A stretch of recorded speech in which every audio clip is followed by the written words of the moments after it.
Assalamualaikum warahmatullahi wabarakatuh. Perkenalkan, nama saya Raihani Srina. Saya dari kelas 4B Fakultas Hukum Universitas Kuningan. Di sini saya akan membahas mengenai kasus yang belum lama ini sangat menarik perhatian dunia. Di sini saya akan membahas kasus dari George Floyd. Seperti yang kita ketahui, belum lama ini dunia digemparkan oleh kasus tewasnya seorang pria keturunan Afrika Amerika. Dan kasus ini pun memicu demonstrasi di berbagai negara, tidak hanya di negara di mana pria itu tewas, tetapi di berbagai negara lain seperti negara Belanda, Prancis, Australia, dan Selandia Baru. Diketahui, para demonstran ini meminta keadilan untuk pria ini.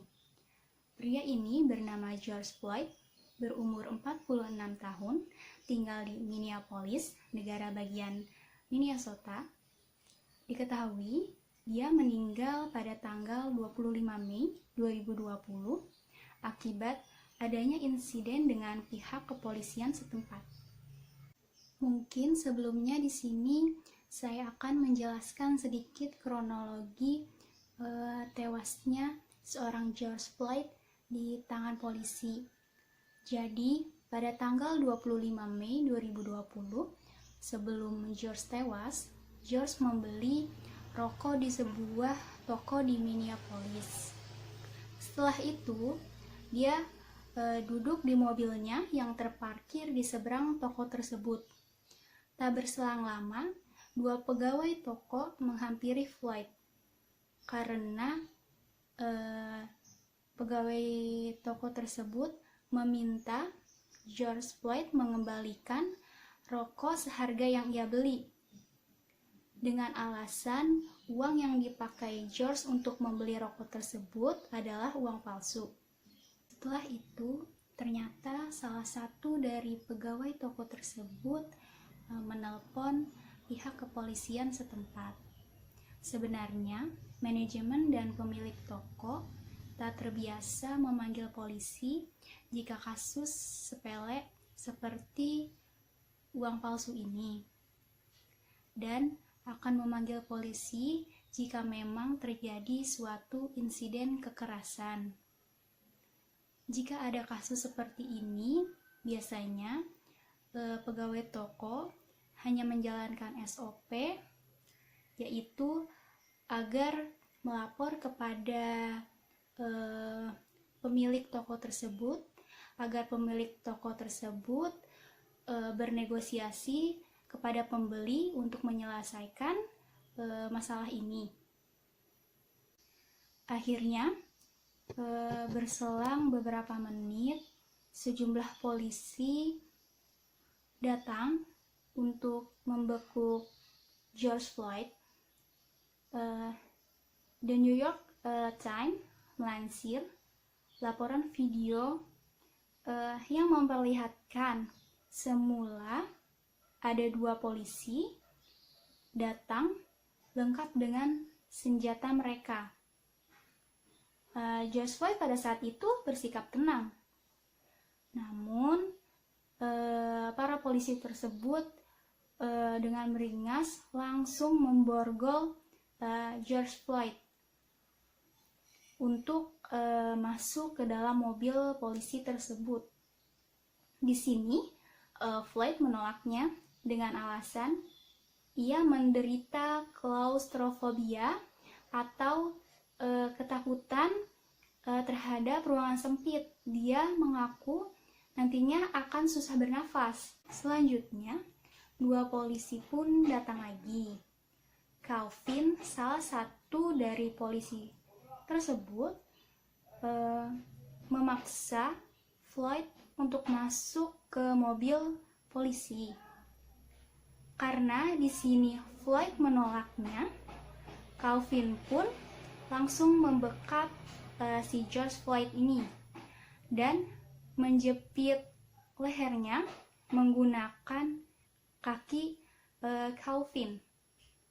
Dan di video tersebut pun Floyd sudah memohon. Dia bilang bahwa dia itu tidak bisa bernafas, tetapi polisi tersebut tetap saja mencekik lehernya menggunakan kakinya.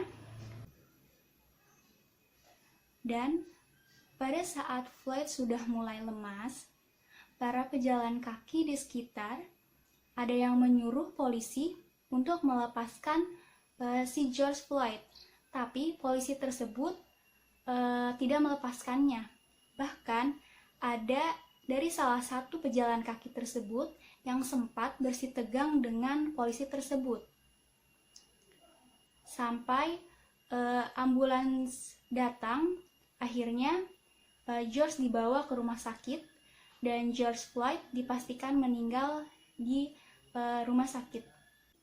Menurut saya, jadi permasalahannya itu tentang di mana seorang polisi melakukan tindakan yang dilarang, serta tindakan tersebut melanggar kebijakan Departemen Kepolisian setempat. Dan mengapa seorang polisi yang merupakan aparat hukum melakukan tindakan fatal yang mungkin bisa dikatakan itu sebagai pelanggaran hak asasi manusia, karena di sini sampai menyebabkan tewasnya seseorang. Apakah karena di sini George Floyd merupakan warga negara keturunan Afrika Amerika? Sebab di Amerika masih banyak kejadian di mana oknum polisi memperlakukan perlakuan berbeda terhadap warga keturunan Afrika Amerika. Dan sebenarnya sebelum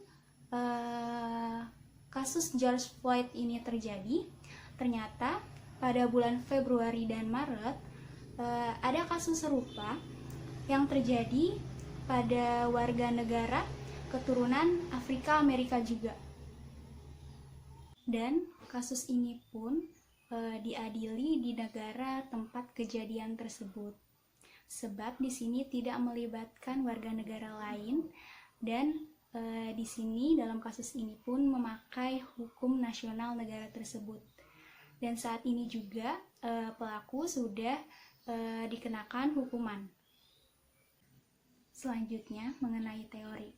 Menurut saya, teori yang bisa digunakan pada kasus ini yaitu teori hukum alam. Sebab di sini teori hukum alam itu menjadi sarana koneksi bagi hukum positif, serta teori hukum alam ini sebagai pembenar hak asasi manusia. Jadi kesimpulannya di sini adalah ternyata masih banyak kasus yang membedakan perlakuan warga keturunan Afrika Amerika di tempat kejadian tersebut. Yang salah satunya yaitu ya kasus George Floyd ini.